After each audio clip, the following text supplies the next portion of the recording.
Well, hello once again all my YouTube browsers and subscribers, and welcome back to my classic dirt bike video channel. Now, as a complete departure from what we usually cover on my channel with regards to classic motocross machines, we're going to take a break today and show you some fantastic Speedway classic dirt bikes. Now, this was a recent visit I made to the From Cinder to Shale private Speedway motorcycle collection in Lone Head in Edinburgh. Now, this was my first ever visit to Ian Paterson's fantastic Speedway bike collection in Lone Head near Edinburgh. Now, this superb collection is only about 25 or 26 miles from where I actually live, and I didn't even know that this place exists. And as you can see from these pictures I captured on my mobile phone, there is some absolutely fantastic classic Speedway bikes in Ian's private collection. So the first bike we're going to look at is a 1950 John Alfred Presswitch rocket bike. Now, this thing is powered by, of course, the John Alfred Presswitch 4-stroke single-cylinder engine, but this is also rocket propelled at the rear. Now, why exactly you would want to rocket propel a Speedway bike, I'm not exactly sure, but I'm sure all you knowledgeable Speedway fanatics out there will know a bit of the history of this bike, and I am not going to embarrass myself by trying to pretend that I know anything at all about Speedway bikes.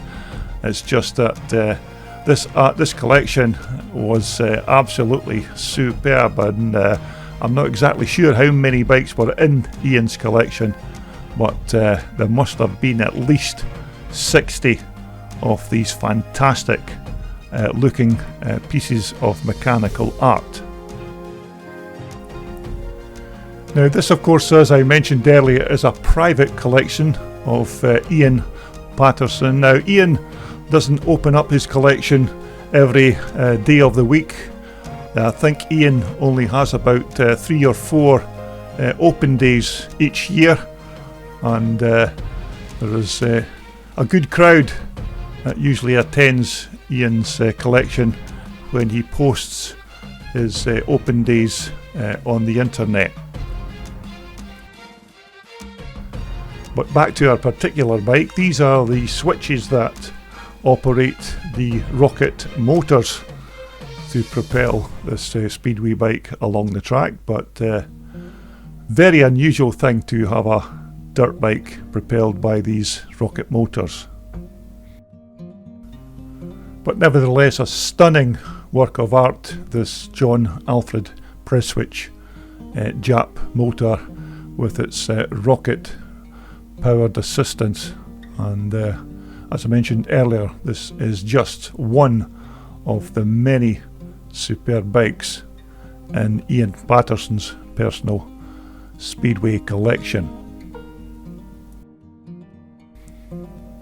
Now, when I was actually heading through to look at Ian's collection, I wasn't entirely sure what I was going to see, and to tell you the truth, never really took along any video equipment to capture any of the bikes. So when I saw the actual collection, I was completely stunned, and these are just basically emergency pictures I managed to snap on my phone at the time. But Ian's entire collection is basically a tribute and a cathedral to everything connected with Speedway racing. Ian has not only bikes but loads and loads of Speedway memorabilia hanging from about every inch of space that he could muster in his fantastic little museum here. A lovely Excelsior Speedway bike there with that John Alfred Prestwich designed J.A.P Speedway motor. Of course, John Alfred Prestwich designed these engines, and of course these motors did not run on regular gas, but of course were designed to run on methanol for speedway racing. Now, this is a bike you'll probably recognise if you remember the late and great Evel Knievel. This was the kind of motor that Evel Knievel used to do his big jumps with his XR 750 Harley Davidson V-twin. And you can see why Evel Knievel came a cropper so many times while doing those big massive jumps when the weight of this big XR 750 came crashing down. Another cracking looking speedway bike, a 1932 Comert Ford Special, once again with that beautifully sculptured John Alfred Prestwich speedway motor. Ian has all configurations of speedway bikes in his collection, including this absolutely stunning 1929 BSA, which looks absolutely immaculate.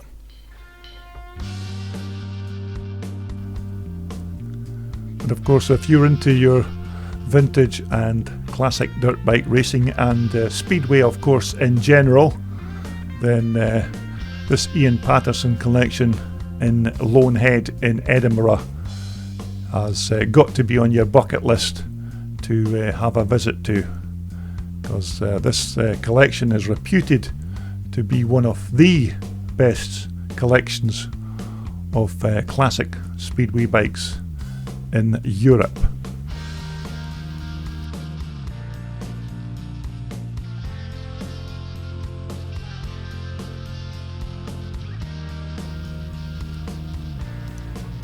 Our next featured bike is a 1953 Shamrock J.A.P, which is again, of course, powered by that single-cylinder John Alfred Prestwich speedway motor. Now, this, of course, is a different configuration from your normal speedway bike, and someone told me on the day that this was called the laydown evolution era. Now, this of course must have been a time when manufacturers that built these bikes were starting to lay the engines flat on the chassis, possibly to improve the handling of the bike. But then again, what do I know? I know absolutely nothing about speedway machines, and I'm just assuming that that was the case.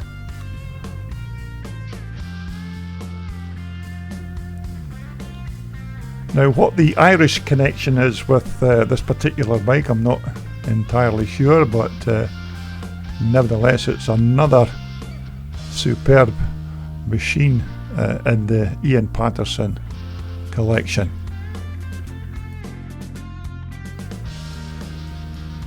But of course, the engine builder John Alfred Prestwich was a fantastic British engineer who started off building movie cameras when they started making movies in the early 1920s, and then his engineering skills moved on to building these fantastic J.A.P motors. But that's another beautiful machine, that 1953 Shamrock J.A.P. But as you can see, speedway bikes and speedway memorabilia hanging from just about every orifice in Ian's lovely collection here. Now, I'm not sure if Ian could add many more bikes to his collection, as from what I saw on the day, he has no room to fit any more bikes into this fantastic compendium of Speedway machines.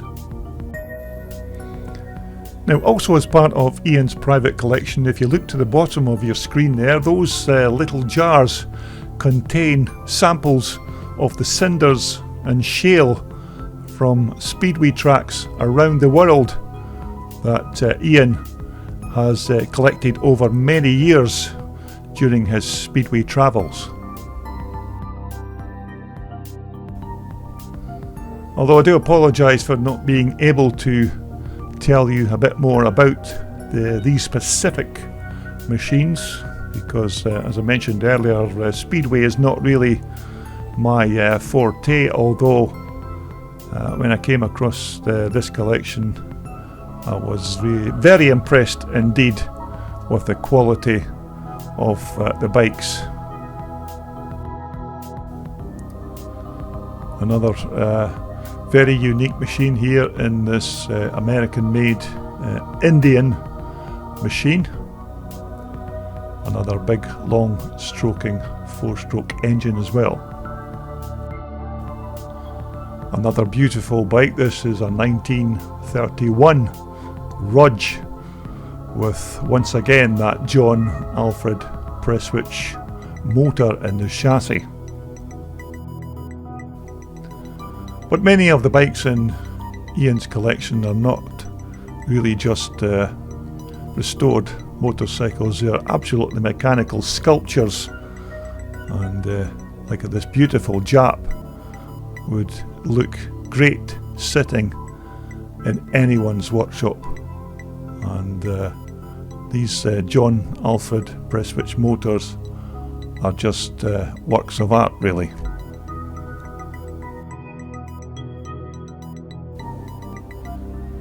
But this cinders to shale collection is certainly one of Scotland's best kept secrets. As I mentioned earlier, this collection is only about 25-26 miles from where I actually live, and there it was on my doorstep, and I never even knew it.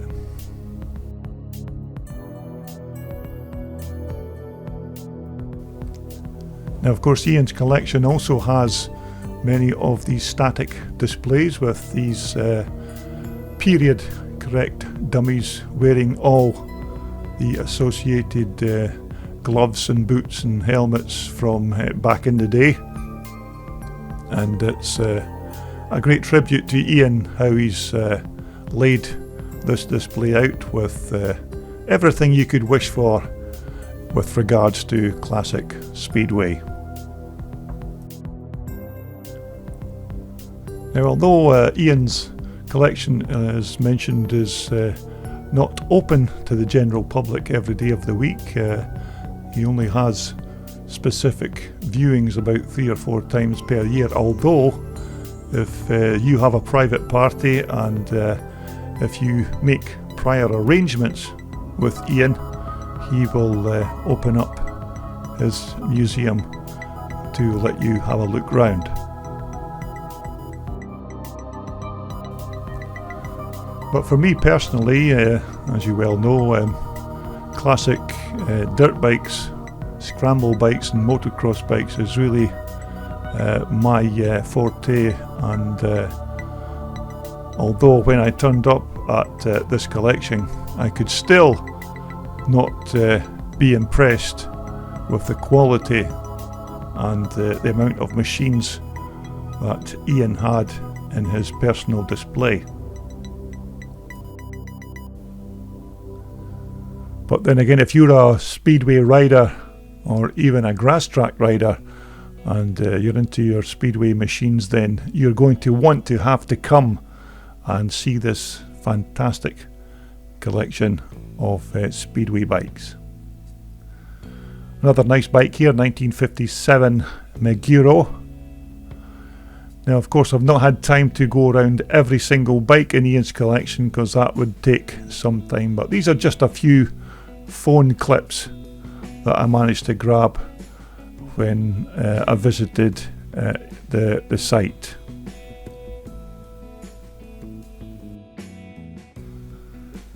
And Another interesting machine here, and one thing that did intrigue me when I was there was these Speedway bikes with the two sprockets on the back wheel. Now I'm assuming that these sprockets are two different sizes. So what you would do is to alter the gearing of the bike, you would take the back wheel out and then turn it round, whereby you would have a different size sprocket on the other side. Now I'm assuming that that is the case, but I'm probably wrong. But then again, as mentioned earlier, Speedway bikes is not really my forte. Now Ian of course covers every discipline of Speedway racing, and a very nice Jawa ice racing Speedway bike here with period correct rider on board. Absolutely stunning machine, although I wouldn't like to stick my boot in front of that back wheel when it was spinning at high speed. Another unusual bike here, a Francis Barnett with a very strange looking what looks like a single cylinder engine with twin exhaust ports at the front, and a big brass flywheel for the magneto. Lovely looking engine. But as I mentioned earlier, this is just one or two of Ian's fantastic looking machines. Another belter of a bike, a 1950 Simandl ESO. Now I'm assuming that this is a ESO Jawa powered Speedway bike with that beautiful engine. Honestly, these long stroking 4-stroke motors are just absolute works of art when you see them sitting in these frames. Another British made classic, this DMW, what looks like a twin cylinder bike with that Villiers powered motor. Unfortunately another one of those bikes I'm not entirely familiar with, but nevertheless another beautiful looking machine, and yet another classic from Ian's collection. But of course some of the other bits and pieces that Ian has in his collection is this absolutely magnificent Meccano model of the old John Alfred Prestwich J.A.P motor. Now whether Ian built this I'm not entirely sure, but this is another work of art, all put together with nuts and bolts and bits of Meccano. But of course if you want to have a look at this collection yourself, then get down to Lonehead near Edinburgh and have a gander round this very unique collection of Speedway bikes and Speedway memorabilia. So there you have it, a bit of a departure from my usual classic motocross bikes. That's the very unique collection of Ian Paterson's Cinders to Shale Speedway bike collection. But of course we will be back shortly with more classic motocross racing machines, and we have some interesting projects lined up to feature on my YouTube channel very soon. So please leave any comments regarding this video in the appropriate section, and thanks again for taking the time to view my channel, and please subscribe using the button at the bottom right hand side of your screen. Thanks again for watching, and I'll see you soon.